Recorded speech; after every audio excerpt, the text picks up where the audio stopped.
Биздин байлыгыбыз комтөрдүн алтын эмес.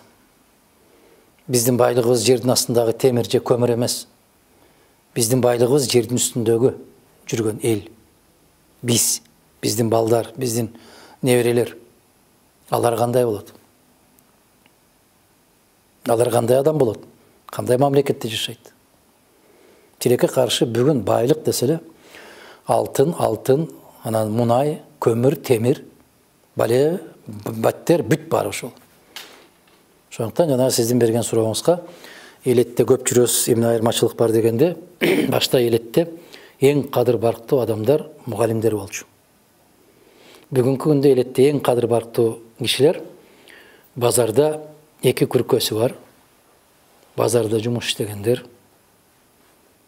Же болбосо бир кичинекей дүкөн ачып алып, ошол айылдын жарымын карыз кылып койгондор.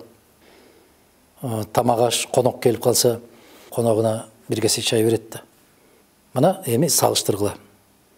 Мугалим, дарыгер, окуган интеллигенттер кайсы деңгээлде калды? Түшүп кетти. Акчалуулар кайсы деңгээлге чыгып кетти? Мына сизге бүгүнкү коомдун күзгүсү ушул.